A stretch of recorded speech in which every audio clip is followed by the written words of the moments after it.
Now, call me what you want, but I have always loved Nintendo games. Some of my favourite games that I have played include Super Mario World, Pokemon Ruby, The Legend of Zelda Skyward Sword, and Super Metroid. But my all-time favourite game is Donkey Kong Country 2, Diddy's Conquest. I love everything about DKC2. The characters, the levels, the music, and the bosses are simply magical. I've completed the game time and time again, and I know every secret in the game. However, a few weeks ago, I found an Easter egg that I've never seen before. After seeing this, I'm not sure whether I like Easter eggs anymore. It was finally the day that I moved into my new apartment. I just landed a job in New York City for a publishing company, and I had just put all of my furniture into my new house. The stress of fees and rent were killing me, so I decided to take it easy for the afternoon. I went to play my Wii, deciding which game to play. I wanted to play Diddy's Conquest, my favourite game of all time. But I realised I had not yet bought any of the Donkey Kong Country games on the Virtual Console, as I was never able to configure the internet connection properly. Now able to, I checked the Wii shop, but saw that the games were not available for purchase. I decided to instead take a walk through the city and see if I could find any retro video game stores. After about an hour of walking, I found a store called Retro and Rare Video Games. The store had a very run-down look, and I shuddered as I saw it. I was going to pass the store by, seeing as how it looked so terrifying, but I saw in the window Donkey Kong Country 2 and a new SNES. I stopped in front of the store, my mouth agape, probably looking like a monkey. I rushed into the store, which was dingy and dark, and inquired about the game. The old man at the counter, whose name was Tom, told me that the games were free, as long as I bought the new SNES. I told him that I would pay for the object, which he then said was free. He even gave me a free banana-coloured controller because I was such a huge Donkey Kong fan. I took a cab home so I could play my new treasure as soon as possible, as I started my mundane job in the morning. I bolted into my apartment without hesitation, hardly remembering to lock my door as I did. I unplugged my Wii from my television, and I set up the SNES. I pulled the Donkey Kong Country 2 box out and examined it, noticing how the vibrant colours seemed even more vibrant than I remember, the red popping out with a blood-red light shine. Thinking nothing of it, I inserted the game into my SNES. The game made a satisfying cluck as I popped it into my console. I walked to my fridge and grabbed root beer, my favourite soda, as the game booted up. When I came back from my kitchen, I noticed that the system had frozen on the Rareware logo. Thinking the old man sold me junk, I hit the console lightly, hoping that it would somehow fix my problems. When it did, the logo began to warp. The jingle became a disturbingly crunching sound, like bone breaking, and the Rareware logo became a blood-like red. A scream and sound and an awful look like a kremling was heard, but then the game went back to normal. The title screen showed up next. It appeared normal, unlike that awful screen I had just witnessed. The familiar title screen brought back memories of my childhood. I felt so happy, but my happiness soon came crashing down.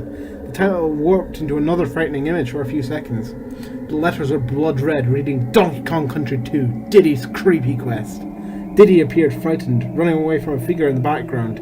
Diddy looked so scared, he was crying and beaten up. I felt bad for the young monkey.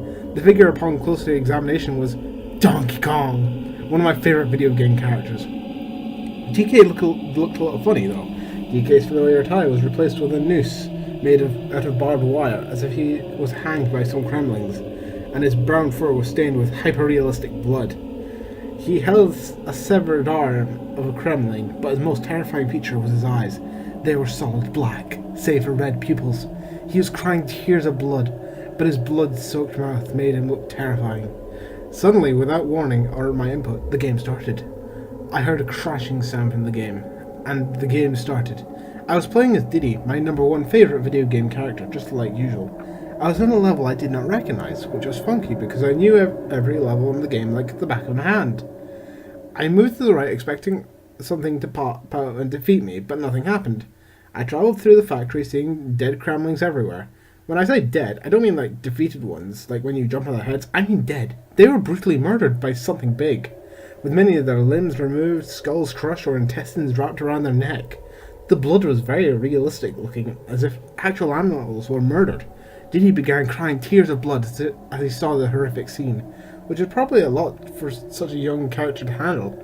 It didn't occur to me that characters in the game could act like this as they were programmed. I first thought the game was hacked by the old man Tom, as I continued to play. At the end of the Odd Factory level, I reached a throne. This throne was probably that evil King K. Rool's theme, who had taken over the Donkey Kong Island. Did he murder these people? His own troops? He truly is a sick bastard.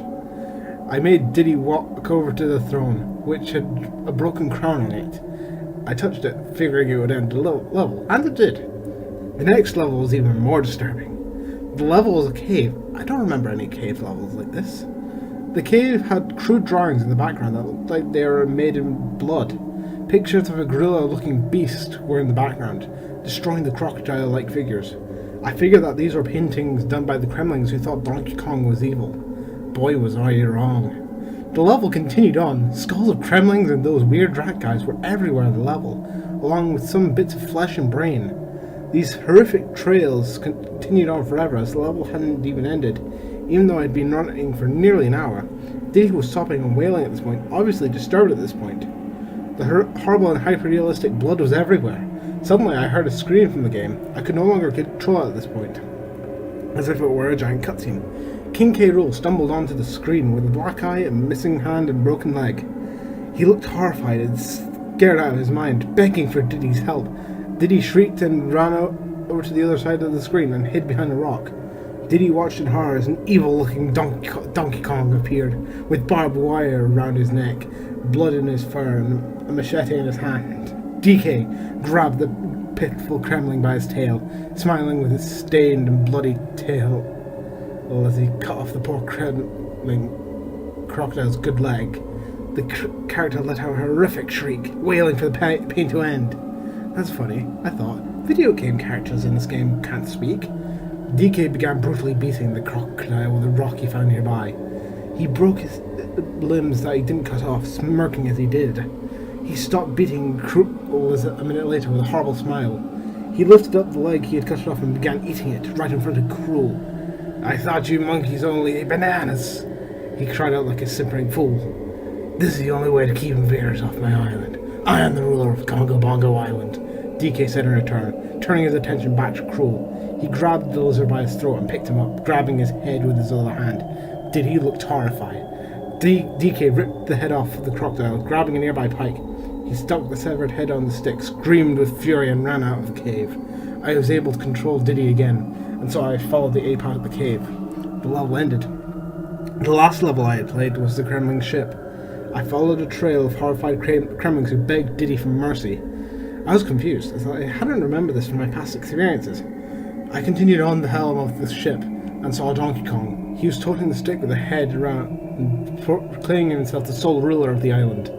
Donkey Kong dropped the stick when he saw Diddy, grinning like he was evil or something. He grabbed the poor monkey and said, "I'll make an example of you to show my family. I'm the only one who should rule." Diddy screamed out for me specifically and asked me to turn off the console. Donkey Kong said, "No, I have to do this." Suddenly, the power in my apartment was cut, except for the television, and I was horrified to watch the bloody scene. DK brutally murdered his nephew in front of his friends and family, who bowed down and begged for mercy. DK began laughing and he turned his attention to me. "I'll come for you next. I'll paint your new apartment with your blood." I was scared, but I couldn't see or find my way out of my apartment. I tripped over my television and fell over, huddling and hoping DK wouldn't kill me. I don't know how he could get me, but I was sure he could. I moved out of my apartment back with my parents at the time. I don't know when it will be safe to ever play video games again, but I hope that Donkey Kong won't kill anybody anymore.